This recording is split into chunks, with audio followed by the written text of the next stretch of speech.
So in other news, Japan is back on lockdown. No way. You know what? We had a pleasant 2 weeks. Yeah, we had 2 weeks out of lockdown. lockdown. What blows my mind is that they cancel spectators like now for the Olympics. It's starting this month, right? Yeah, like in a couple of weeks. Yeah. What the fuck? Actually, by the time this is up, it's probably already started. Yeah. It's insane to me that they cancelled it like the spectators this late. Yeah. When, you know, but the athletes are still allowed to come in, yeah, right? I mean, I mean, I get that, but like, as if they didn't know how bad the situation was. It's like, whoa, shit, it didn't get better suddenly? What the fuck?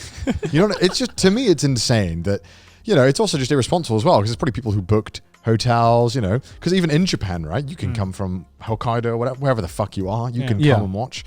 Poor people probably booked time off work, maybe probably booked some hotels. Yeah, they use their limited like pay leave, right? It's like the Cyberpunk release, but just like on a scale 10 times that, you know. You know, if somebody booked time off work in Japan, they ain't playing around. No. That doesn't happen. No. Like the Japanese government just puts out a tweet, which is just like the fucking the yellow thing. The yellow tweet longer thing. We have delayed the Olympics again. We have cancelled spectators. We apologize. But yeah, I mean, it's just, unfortunately, we're going to have to wait even longer for the new Figure episode because we're still under a new lockdown. And it just feels like this entire year has just been a lockdown, but not really for us. It feels like now that the rest of the world is kind of getting back to normal, it's really weird seeing timelines where people are having parties and going out without masks and stuff. And I'm just here like, this is just life. This is life, This is just life now for us, right? It's weird because it's like, I know we spoke about this a lot before, but it's because it's such an ongoing thing and it changes throughout the time. It's like, all right, restaurants open.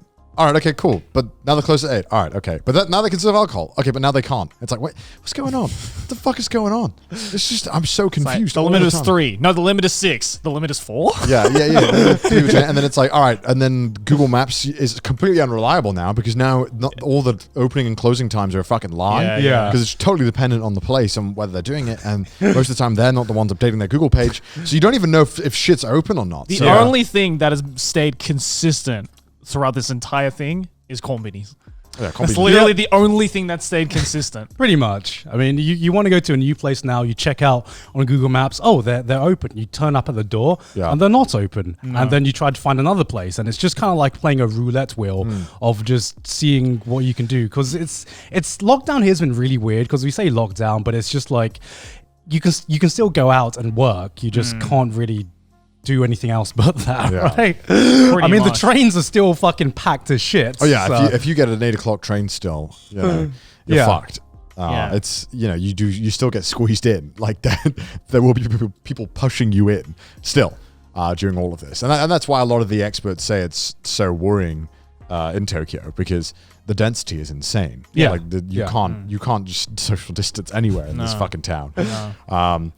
And did you see that thing with the Tokyo hotel or something where it was like the foreigners have to get a different elevator from the Japanese people? I saw that. Classic Japanese xenophobia. Woo! I heard that it was a misunderstanding. I don't know if this is true. That's what they all. So I heard this was a misunderstanding of it's supposed to be for people who came from a foreign country.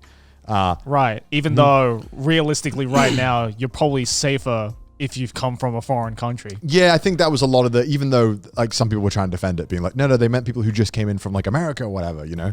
But a lot of people arguing still like, yeah, well, Japan has not handled this very well. I don't think they're in the place to be able to, you know. I don't even think, what is this, like less than 10% of the population's got the vaccine, right? It's something like, it's probably higher now by the time it comes out. Yeah, but I mean, still, it's like, it's nowhere near where it should be considering the Olympics is to me, it just seems like, why not just socially distance in general in the elevator? Why not just let 2 people go in at a time on the opposite end? Why have to make it like the distinction? It just, I don't know. It's, I mean, they could be. That's too logical. That's too logical. Japan is just a little. You know, the thing that sucks about Japan is that they're just a little too quick on the decision to make it harsh on foreigners. They're a little too comfortable with making those rules. They're always. It's like they're like a little too. Like, it's like is something wrong? It's the foreigners. They're just a little. It's just the speed at which they'll be like, ooh, maybe we should just. Maybe you just discriminate a little bit. It's a little you know. I'm feeling a little discriminatory today. It's like that image of that guy who falls off the bicycle and it's just like, it's the foreigners. Damn foreigners. You know, at the one time, people do try and justify it and all that, but it's just the ease at which sometimes Japan does it, which bothers me the most. Like we had that thing from I think we do talk about on the podcast, the Ibaraki Prefecture. I don't think we have talked about that. Like Ibaraki Prefecture gave a warning out for people not to interact with foreigners. That's right. Yeah, I remember that. Was one of their warnings. Oh, don't interact with any yeah. foreigners. I think. Again, some people defended it being like, well, they're only people from a foreign country, but there's no way for a Japanese people to be able to distinguish between foreign and foreign person who came from a foreign country recently. It was very obvious what they were trying to say, which was just stay away from foreigners. Which I mean, it's a massive yikes. If this happened in literally any other country, they'd just be called out for it, right? Yeah. By everyone. You know? And I mean, luckily though, in a sense, like at least what I've seen on social media, they have been called out about it, and that's why they're so quick to retract and being like, "Oh no, it was a misunderstanding, guys." It was retracted very fast, and I mean, you can imagine why. It's supposed to be very. The hotel is like quite a what's it? Notable hotel. It's big, like franchise. It's big. It's generally an expensive chain. Yeah. Oh, was it an expensive chain? Yeah, the Tokyo Hotel is a very it's quite up there. pricey. Oh, I didn't. I thought it was just like this really. It's a premium hotel. Like it's normally for rich tourists. It's like if the Hilton was like no Asians. It's that level. It's so it's just sad, very sad. Yeah. I forgot what I was going to say. Something. I had a really good point, but I fucking forgot.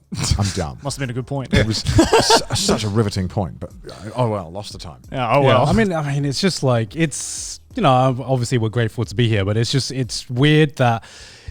It's not exactly that we feel discriminated against, obviously. It's just sometimes there's just like a lot of little things that we see and we feel. And obviously hearing news like this, it kind of like adds to that little by little. Yeah, I mean, when I speak to someone my age, I've never ever felt that in Japan at all. No. I just feel that the government, almost in every country, is just older people, kind of out of touch. Not really. Yeah, I feel that's but I feel it's especially prevalent in Japan because, again, the older population is the majority, right? Yeah, the difference is that that's totally fine because that's what their voters want. Yeah, exactly. That's literally all the voters are old. I mean, wasn't it like one of the people on the Olympic committee like just saying that women shouldn't talk? Women shouldn't talk and just stay in the kitchen or something like that? It was something along the lines of women shouldn't be allowed to talk at meetings because they talk too long. That was it. Yeah. At the Olympic meetings. And I'm like, that's what dudes in the 50s used to say to their wives. And wasn't that? But that was the ex-prime minister of Japan. Was it? He was the prime minister of Japan, as far as I'm aware. Can you Google it just to confirm that? But as far as I know, it's the ex-prime minister of Japan, which is just very telling. I'm not saying the UK is much better. We're fucking awful with that shit. But again, they're very quick to get called out by it. But then people calling out the Japanese government for a lot of this stuff. A lot of the time it is the younger people who are doing it, like elderly people. The social media generation. Yeah, it was the ex-prime minister of Japan. Yoshiro Mori. Mori Yoshiro, which but he's also like what, 91 years old or something, and he's the fucking like. I'm not Olympic being funny, comedian? but no one 91 years old should be making countrywide decisions. I think at that point you were just so far out of touch with the country. Yeah, absolutely. You can't I mean, it's just like at that point you don't really. I mean, you're 91, right? Why would you care to change for society? Because At that point, you already know who you are. You're not going to put in the effort to change. Exactly. And it's just. Yeah, at that point, you probably shouldn't be running a country, I mean, like, what, Joe Biden, like 70 something? But then, like, Bernie makes me always think, like, damn, okay, maybe old people, maybe they know what's up. Oh, yeah, I completely forgot. But I guess that says my political. Shit. Let's not get too political on the show. This is probably the most political we've ever gotten on this show. What, just naming politicians? He said the name! I don't know. It's one of those things where it's like, I don't know. It's just, they're a little too comfortable with dishing that shit out.